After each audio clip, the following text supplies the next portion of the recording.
പത്തനംതിട്ട പീഡനത്തിൽ ഇതുവരെ അറസ്റ്റിലായത് 26 പേർ, 7 പേർ കൂടി കസ്റ്റഡിയിൽ. പീഡിപ്പിച്ചത് 62 പേരെന്ന് പെൺകുട്ടിയുടെ മൊഴി. അന്വേഷണത്തിന് പ്രത്യേക സംഘം.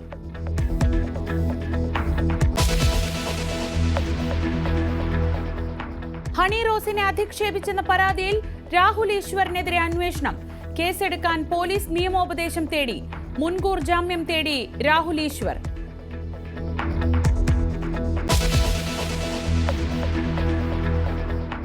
എറണാകുളം അങ്കമാലി അതിരൂപതയിലെ തർക്കം ഉടനടി തീരില്ല.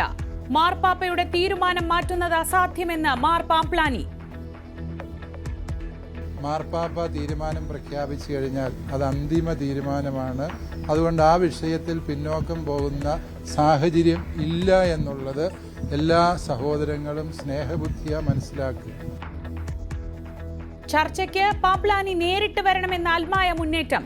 സംഘർഷത്തിൽ വൈദികർക്കും വിശ്വാസികൾക്കുമെതിരെ ജാമ്യമില്ലാ കേസ്.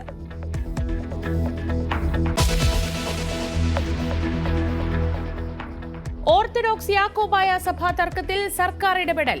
ഇടവക അടിസ്ഥാനത്തിൽ വിശ്വാസികളുടെ കണക്കെടുക്കുന്നു. പള്ളികളുടെ അവകാശം തീരുമാനിക്കുന്നതിൽ നിർണായകം. News 18 exclusive.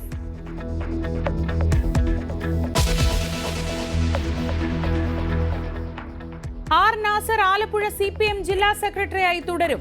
യു പ്രതിഭയും MS അരുൺകുമാറും ജില്ലാ കമ്മിറ്റിയിൽ. കമ്മിറ്റി രൂപീകരണത്തിനു പിന്നാലെ പരിഹാസവുമായി കായംകുളം ഏരിയ സെക്രട്ടറി.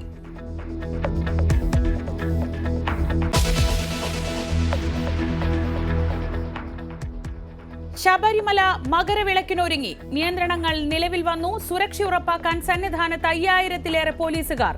തിരുവാഭരണ ഘോഷയാത്ര അല്പസമയത്തിനകം പന്തളത്തുനിന്ന് പുറപ്പെടും.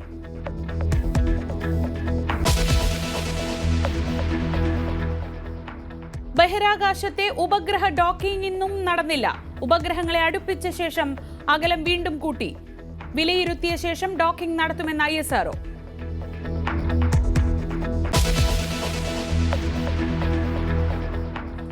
മഹാകുംഭമേളയ്ക്കൊരുങ്ങി പ്രയാഗ്രാജ്. 12 കിലോമീറ്റർ ദൂരത്തിൽ സ്നാനഘട്ടങ്ങൾ സജ്ജം. സമഗ്ര കവറേജുമായി ന്യൂസ് 18 പ്രതിനിധികൾ പ്രയാഗ്രാജിൽ.